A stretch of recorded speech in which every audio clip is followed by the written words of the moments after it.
હાલો મિત્રો, તો આપણે અહીંયા 1 કિલોનું ખજૂરનું પેકિંગ લઈ લીધું છે ને આપણે અત્યારે બનાવવાના છે ખજૂરના લાડવા, ખજૂર ડ્રાયફ્રૂટ લાડવા. તો તમે મારા વિડીયોમાં કન્ટિન્યુ જોડાયેલા રહેજો. જો આપણે અત્યારે છે ને પેકિંગ ખોલીએ છીએ ને આ બધી ખજૂર આપણે એમાંથી ઠાડિયા કાઢવાના છે અને આ રીતના ઠાડિયા કાઢીને આપણે મિક્સરમાં પીસી લીધા છે. પછી બધા ડ્રાયફ્રૂટ પણ કટિંગ કરી લીધા છે, અહીંયા તલ પણ શેકી લીધા છે, તમે જોઈ શકો છો.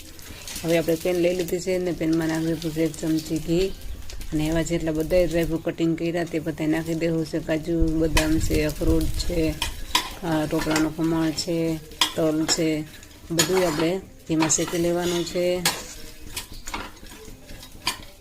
આપણે ઘીમાં બધું ડ્રાયફ્રૂટ શેકાઈ જાય પછી એક વાસણમાં ટ્રાન્સફર કરી લઈશું બધું. તમે જોઈ શકો છો આપણું સરસ મજાનું ડ્રાયફ્રૂટ ઘીમાં શેકાઈ ગયું છે. પાછું એ જ પેનમાં આપણે પાછું ઘી પણ ગરમ થઈ ગયું છે અને હવે આપણે એમાં મેલ્ટ કરેલો ખજૂર ઉમેરવાનો છે. તો આપણે 1 કિલો ખજૂર આવી રીતના બનીને ક્રશ કરી લીધો હતો એટલે એને મેલ્ટ કરવામાં મજા આવે, એમ કે બહુ મહેનત ના પડે ક્રશ કરેલો હોય ને એટલે.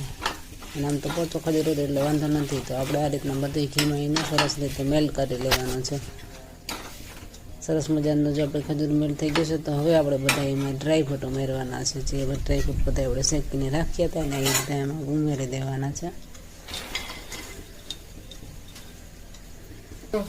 તો સરસ મજાના આપણા ડ્રાયફ્રૂટ લાડુનું મિશ્રણ બનીને તૈયાર થઈ ગયું છે. તો હવે આપણે એને ઠંડુ કરવા માટે નીચે ઉતારી લઈશું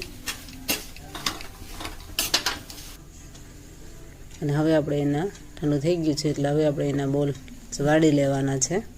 તમે આને થાળીમાં પાથરીને પીસ પણ કરી શકો છો, પણ હું અત્યારે એના લાડુ વાળું છું. તો તમે જોઈ શકો છો મસ્ત મજાના એવા ખજૂર ડ્રાયફ્રૂટના લાડુ બનીને તૈયાર થઈ ગયા છે. આ લાડુ તમે રોજ સાંજે ખાઈ શકો છો અથવા તો નાના બાળકોને એક લાડુને 1 ગ્લાસ દૂધ સાથે તમે દઈ શકો છો. એટલો શિયાળામાં હેલ્થ માટે બહુ જ સારું છે કે ખજૂર ડ્રાયફ્રૂટના લાડવા અમે દર વર્ષે બનાવીએ જ છીએ શિયાળામાં. અમારા ઘરમાં તો બહુ જ વાનગી બને છે. તમે કઈ રીતના બધું બનાવો છો যদি કોમેન્ટ કરીને કહેજો.